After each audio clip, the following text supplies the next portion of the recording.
오늘은 좀 긴 관점? 뭐 그렇게 긴 것도 아니고요. 사실 매일 시장 동향을 보는 게 큰 흐름에서는 지금 변하는 게 없습니다. 제 입장에서 보면.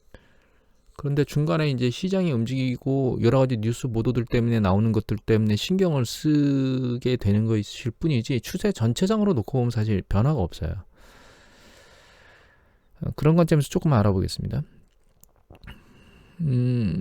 요번 주 시작하면서 미국 3대 지수가 올랐어요. 우리나라 약세장을 보였는데 오늘 또 반등하겠죠? 중국장은 어제 초반부에는 좀 약했다가 CSI 300입니다.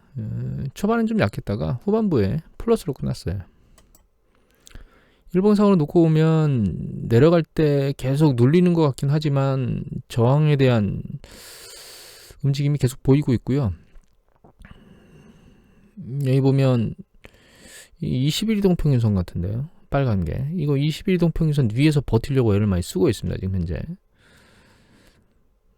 이제 올라갈 때가 되지 않았나를 계속 지켜보고 있는데 그러지는 못하고 속도는 못 내고 있고 다만 아래로 눌리는 거는 계속 버티고 있습니다. 사실 주식시장 보면 여기 보면 이걸 볼게요. 1년치 보시면 여기 다우 그냥 쭉 올라오다가 옆으로 개걸음을 치고 있죠. 많이 올라왔으니까 S&P 500 지수 마찬가지입니다. 나스닥. 근데 최근 흔들리는 걸 보면 상대적으로 이제 다우나 S&P 500 지수는 다시 그 라인까지 왔는데 나스닥은 아직은 못 왔다라고 하는 이 점이 좀 다른 건 크게 흔들렸죠. 크게 흔들리고. 그래서 상대적으로 많이 올랐던 거는 덜 오르고 그렇지 않은 것들은 잘 버티고 있다 이렇게 순환매장 그대로 설명을 해주고 있는데 큰 그림으로 놓고 보면 별 문제가 없는 겁니다. 사실 왜냐하면 이게 중앙은행 기준금리가 파란색이고요. 미국의 CPI, 미국의 물가상승률입니다. 소비자 물가상승률. 그 다음에 이게 10년 국채거든요. 장기적으로 놓고 보면 이렇게 하얀 부분이 경기 확장 국면이라는 건 아시죠? 글자 나눈 걸 지웠습니다. 그런데 이렇게 그 확장 국면에 오르락내리락을 반복한다는 걸 아시게 될 거예요. 특히 기준금리는 아니지만 파란색 기준금리는 이렇게 출렁이는 건 중간에 무슨 일이 있었다는 뜻이거든요. 이렇게 내려왔다 올려왔다 하는 거는. 그런데 이제 10년 국채 수익률이나 CPI 같은 경우에는 중간중간에 계속 출렁임이 있어요. 지금도 마찬가지입니다. 여기 보시면 경기 수축 국면이 한번 끝나고 나서 오르락내리락 반복하는데 지금도 이제 급기 치고 올라온 이 부분이 계속 이렇게 갈 거라는 생각은 안 하셔야 됩니다. 이거는 올라갔다가 다시 진정되는 과정을 거치게 될 거예요. 물론 바이든 행정부에서 12월 달에 트럼프 때 통과되고 나서 돈을 지출한 것 이후에 또 3월 달에 또 곧바로 돈을 지출하면서 대규모로 리테일 세일 쪽이나 이런 쪽에 몰려들고 또 사람들이 코로나가 좀 진정되면서 또 공격적으로 활동량이 늘어나면서 인플레이션을 확 끌어올리는 부분들도 있지만 그 핵심 내역은 중고차 가격이 핵심 내역이었고 또 한 가지는 70년대 이렇게 슈퍼사이클 지금 뭐 전문가들 중에서 슈퍼사이클 얘기들을 계속 하는 사람들이 있긴 하지만 이미 말씀드렸듯 70년대 슈퍼사이클이 있는 과정 중에서도 원자재 슈퍼사이클이 있는 과정 중에서도 사실은 중국이 저가 생산 물품을 전 세계 시장에 뿌리면서 사실 골디락 시스템이 진행됐었거든요. 2000년대 원자재 가격이 급등함에도 불구하고 그 다음에 70년대에 있었던 슈퍼사이클은 그 공급자가 공급을 쥐어짜면서 특히 가장 중요한 이제 오펙 석유를 쥐어짰죠. 근데 지금은 중국이 그렇게 대규모로 막 쥐어짜서 원자재를 갖다 쓰는 형태도 아니며 물론 단기적으로 서플라이 체인에 문제가 생기면서 수요들이 발생해서 올라간 부분이 있죠. 뭐 주택 같은 경우도 마찬가지고 목재나 이런 것들도 많이 올랐고 철광석 이런 부분도 마찬가지고 그런 문제들이 있긴 한데 그게 근본적으로 공급하는 애들 예를 들면 목재를 생산한다거나 혹은 철광석을 생산하는 그 광산 기업이라거나 이런 기업들이 생산 물량을 조절해서 그런 문제가 발생한 게 아니고 생산을 할 수 있는데 그걸 실어 나르는 그런 공급 물량 그러니까 그 공급 쪽 유통 쪽에서 문제가 발생한 거기 때문에 결과적으로 2000년대에 있었던 원자재를 다 끌어쓴 중국의 문제 그런 현상이 일단 없고 그건 일시적이고 지금 현재 공급 물량이 약간 딸리면 그러니까 유통망이 약간 엉키면서 두 번째 70년대에 있었던 공급자 자체가 공급을 쥐어짠 게 아니기 때문에 여기서 인플레이션의 그러니까 슈퍼 사이클이나 원자재 이런 것들을 얘기하는 건 여러분들 귀담아 들으시면 안 됩니다. 뒤통수 맞는 행위예요. 그렇기 때문에 결과적으로는 주식시장은 지금 아래쪽으로 강하게 폭락이라고 얘기할 정도의 가능성은 현재 거의 없다고 봅니다. 지금 개인적으로는. 다만 이미 말씀드렸지만 주식시장이 확장금리로 올라가는 과정 중에서도 항상 크게는 20%씩 조정받을 가능성이 존재하기 때문에 지금은 주식시장이 굉장히 과도하게 올라 있는 상황은 누구나 다 인정하는 거거든요. 경제 시스템에 비해서. 그래서 언제든지 20%의 조정 가능성은 있다고, 열려 있다고 보셔야 되고, 그것 때문에 사실 현금 비중을 항상 보유해야 된다는 말씀을 드리고 있는 겁니다.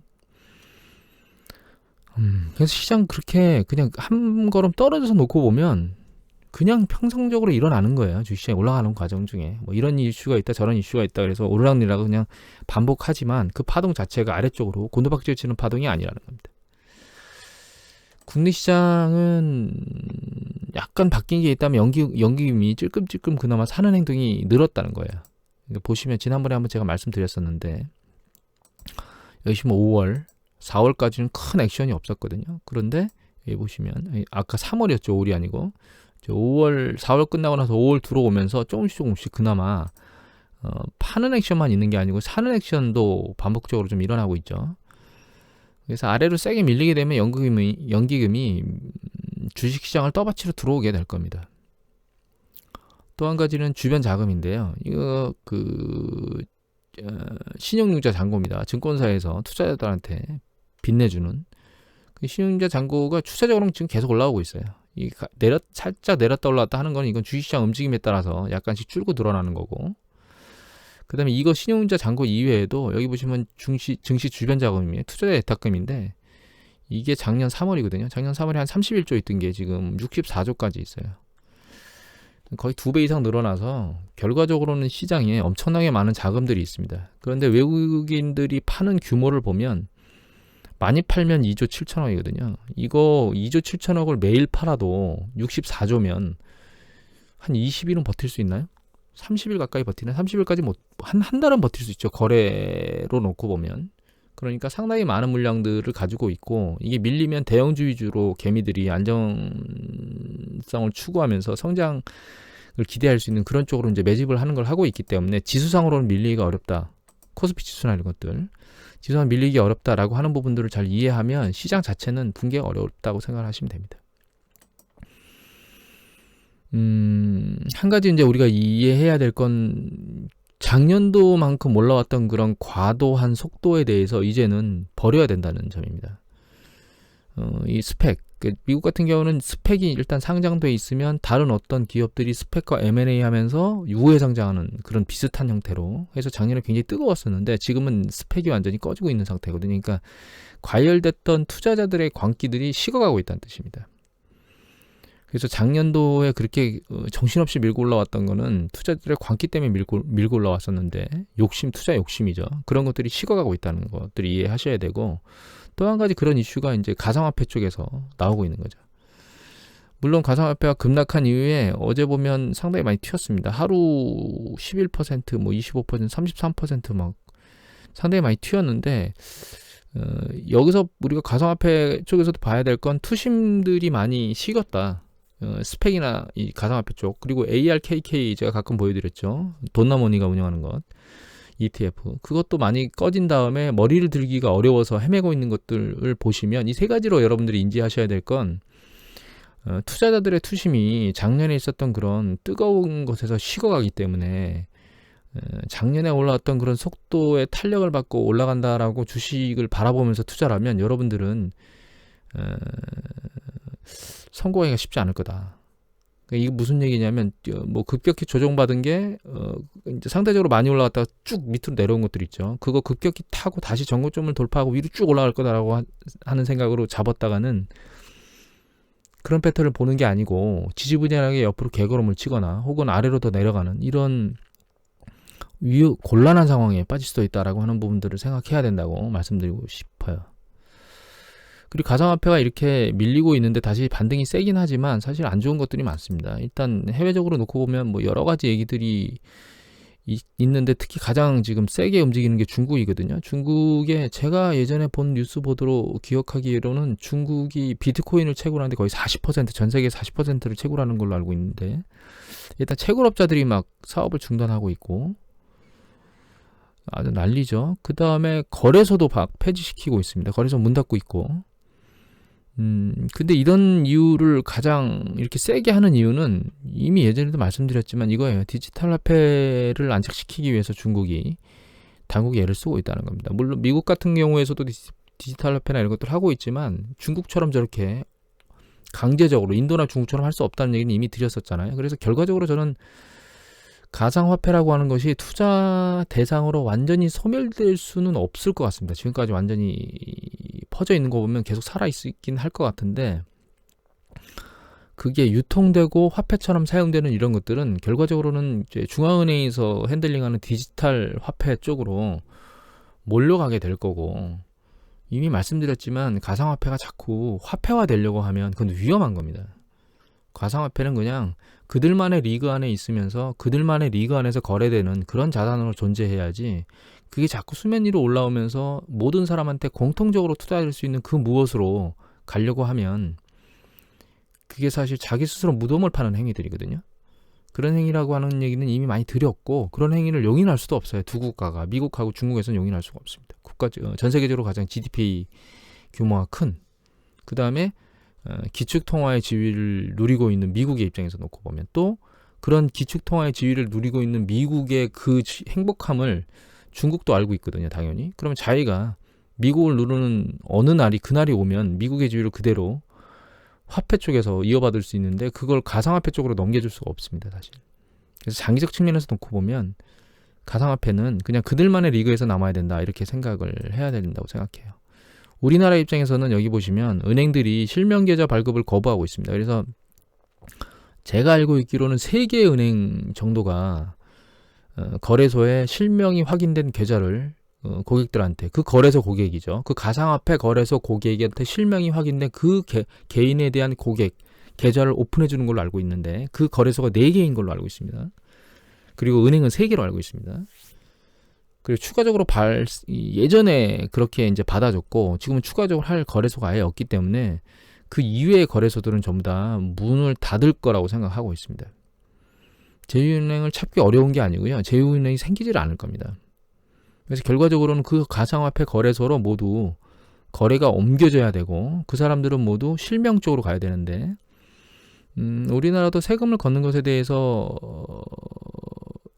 좀 긍정적인 쪽으로 가고 있죠. 미국은 이미 개인들한테 가상화폐 세금을 걷는 걸로 알고 있고 2천만 달러 이상 그 매도였든가요, 거래였든가요. 그런 내역이 되면 그 미국의 국세청에다가 통보하도록 되어 있거든요.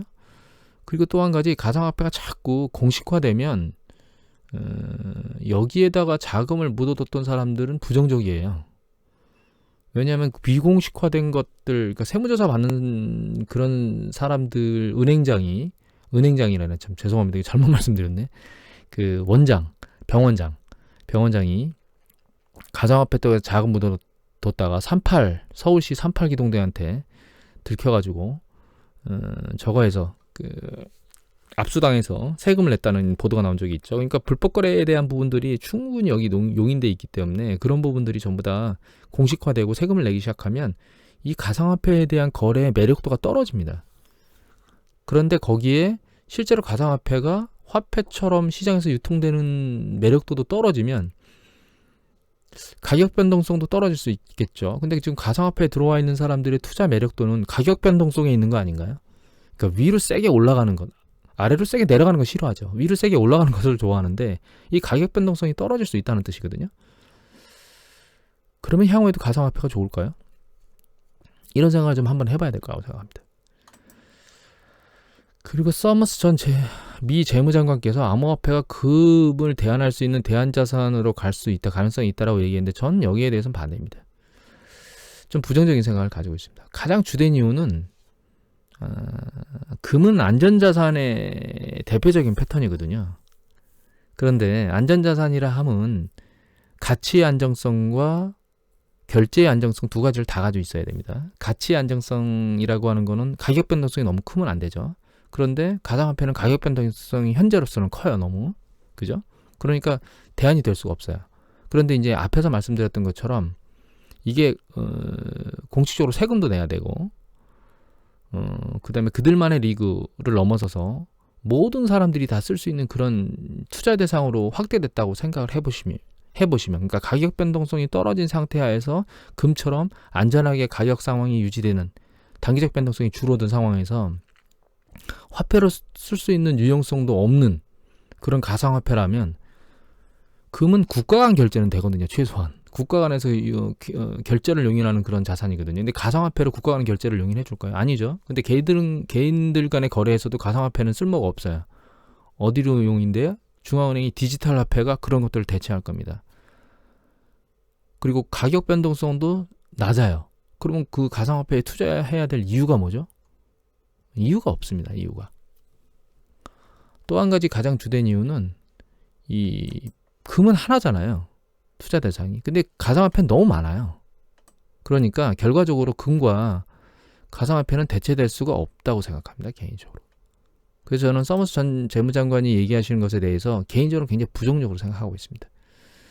은행 쪽에서는 이미 큰 변동성이 큰 비트코인에 투자할 계획이 없다라고 홍콩 상하이뱅크 HSBC에서 선언을 했는데 이 가치 변동성이라는 문제 때문에 결과적으로 금의 안전자산에 대한 이미지를 이어받을 수가 없다라는 점, 이런 부분들은 금을 대체할 수 없어요. 근데 이제 이미 말씀드렸듯이 변동성이 안정화되면 결제 기능도 없는 가상화폐, 결제 기능이 없다고 단정지어서는 죄송합니다. 그런데 이제 중앙은행들의 그 디지털 화폐가 나오면 결과적으로 유통하는 것, 중국도 이미 화폐로 유통하는 것을 금지시켰죠.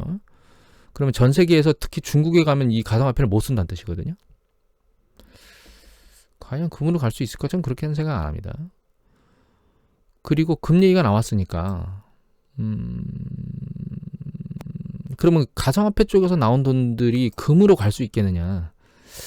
일정 부분은 갈 수 있다고 봅니다. 단기적으로는. 왜냐하면 주식시장이 너무 많이 올랐기 때문에 그 오른 것을 대안해서 금으로 갈 수 있긴 한데, 얘도 결과적으로는 이 정점에 도달하기 시작하면, 물론 얘가 이제 치고 올라갈 수 있는 가능성이 제로는 아니에요. 기술적으로 반드시 올라갈 수 있는데, 가면 갈수록 결과적으로 얘의 투자 매력도는 떨어지게 될 겁니다.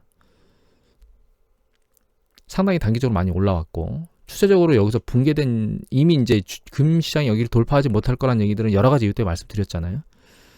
그래서 그런 이유가 지금 소멸되지 않았기 때문에 추가적으로 상승하게 되면 다시 내려오게 될 거라고 보고 있고, 달러 인덱스를 아니 볼 수가 없습니다. 금 얘기를 하면. 근데 달러 인덱스를 잘 보면 이 이제 캔들 굉장히 복잡한데, 이 캔들 차트가 달러 인덱스고요.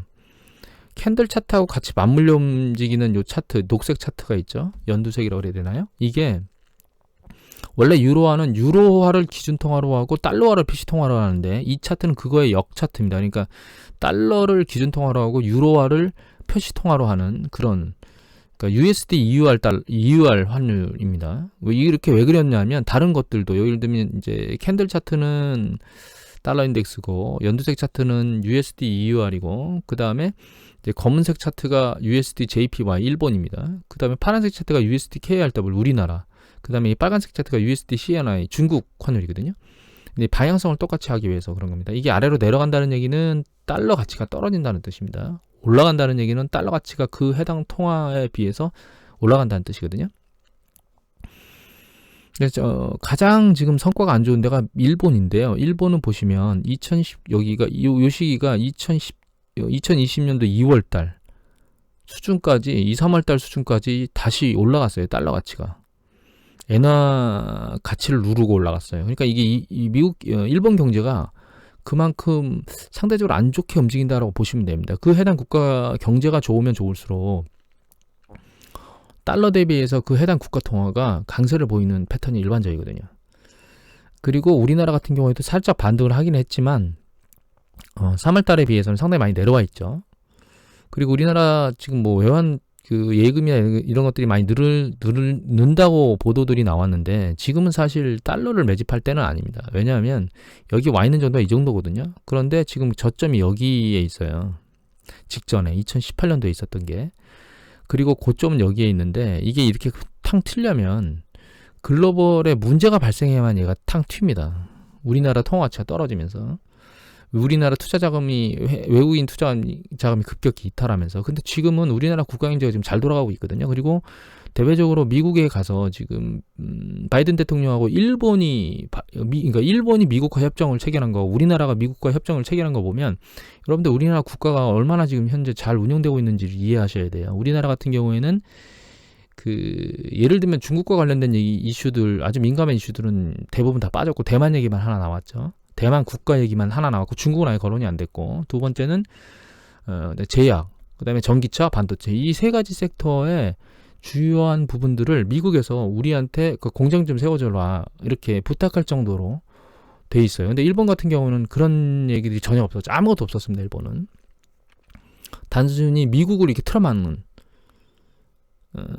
그런 군사적인 부분 이외에는 뭔가 액션이 있었던 게 아무것도 없습니다. 그래서 일본이 지금 미국을 대하는 것, 미국이 일본을 필요로 하는 것보다 미국이 한국을 필요로 하는 게 그만큼 강력해졌다는 뜻입니다. 그렇게 경제가 좋다는 뜻입니다. 저희가 경제 여건이. 그래서 사실 환율은 윗방향으로 올라가기보다는 아랫방향으로 내려갈 가능성이 없습니다. 아랫방향으로 내려간다는 얘기는 이게 위로 올라가야 긍정적인 거죠. 왜냐하면 달러를 들고 있는데 우리나라가 통화 가치가 떨어져야 교환할 때 환율 가치가 높아지는데, 아랫방향으로 내려간다는 얘기는 환율이 더 떨어진다는 얘기거든요. 그러니까 지금 외화예금을 들고 있으면 나중에 더 낮은 가격으로 달러로 환전할 가능성이 현재로서는 높다고 봐야 됩니다. 그래서 지금 외화예금을 하는 건 그렇게 현명한 방법은 아닌 것 같습니다. 제 생각에는. 그리고 여기까지 떨어질 수 있겠느냐? 아닙니다. 여기까지 떨어지는 거 이외에 글로벌 금융위기 이후 가장 낮았던 여기까지 1,000원대 초반까지도, 우리나라 환율이 이때가 1,000원대 초반이거든요. 1,000원대 초반까지 내려갈 가능성도 오픈해야 될 상황이라고 보고 있습니다. 지금 경제 상황으로 놓고 보면. 금 얘기를 하다 이 얘기를 드렸는데요. 달러 인덱스가 89달러 후반대로 붕괴될 수 있는 가능성이 있는데, 그 다음 터치라인은 여기입니다. 여기 83달러대. 지금 걸려있는 터치라인은 여기 라인이 예전에 이제 이렇게 글로벌 금융이 터지기 전에 이 상단 라인을 거쳤던 데에 지금 걸려 있고요. 다음번 걸릴 때가 83달러, 82달러 요 라인이거든요.